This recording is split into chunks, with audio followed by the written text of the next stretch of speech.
La prise connectée TP-Link HS100 et HS110, sortie en 2017, vous permet de rendre connecté n'importe quel appareil. Bienvenue sur notre chaîne YouTube Printech. Nous réalisons des tests de produits en vidéo et sur notre site printech.fr disponible dans la description. N'hésitez pas à vous abonner, à mettre la cloche et à laisser un pouce bleu si la vidéo vous plaît. Pour nous aider à améliorer notre contenu, nous sommes intéressés par votre avis dans la zone commentaire. Bonne vidéo! Cette prise TP-Link vous permet de rendre un appareil connecté, c'est-à-dire que vous pouvez faire en sorte qu'un appareil comme une lampe, un ventilateur ou tout appareil électrique soit pilotable à distance avec votre téléphone ou un assistant vocal comme Alexa ou Google Home. Pour avoir utilisé cette prise pendant quelques mois, je suis assez satisfait du produit, la configuration est assez simple et l'interface de l'appli est intuitive. On peut retrouver dessus plusieurs fonctions, comme la fonction de programmation qui va vous permettre de définir l'état de la prise selon une heure et un jour précis.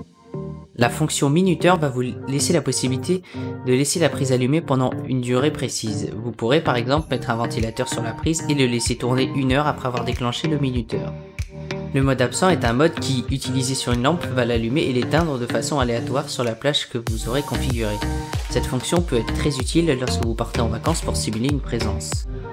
Et pour finir, une option qui ne sera pas présente pour tous les modèles, il s'agit du suivi de la consommation. Pour les modèles compatibles, vous pourrez savoir la durée de fonctionnement de l'appareil, en plus de sa consommation électrique. Cette prise, qui en apparence semble être très bien, cache un très gros défaut qui est son gabarit. En effet, cette prise connectée peut obstruer 2 à 3 prises en fonction de la multiprise utilisée, et donc assez complexe d'en utiliser plusieurs. Il faudra être très ingénieux si vous souhaitez en rendre connecté plusieurs appareils dans un même lieu. Faites tout de même attention, la prise ne peut pas supporter plus de 3,68 kW. Grâce à sa connexion Wi-Fi permanente, la prise est assez réactive et peut être utilisée dans le réseau Wi-Fi tout comme en 4G à plusieurs centaines de kilomètres de la prise.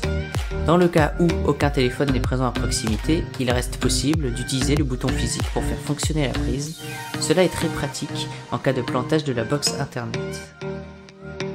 Pour conclure cette vidéo, cette prise est vraiment très pratique, que ce soit pour piloter la charge d'une trottinette électrique, allumer un ordinateur à distance ou gérer un éclairage, mais il faut bien penser en amont à l'endroit où on va brancher cette prise, si elle pourra passer ou non à cause de son gabarit. Vous pourrez donc trouver cette prise pour environ 20 € ou 30 € si vous souhaitez avoir le suivi de la consommation. Merci d'avoir regardé cette vidéo, n'oubliez pas le pouce bleu, l'abonnement, la cloche et un commentaire pour nous aider. À bientôt!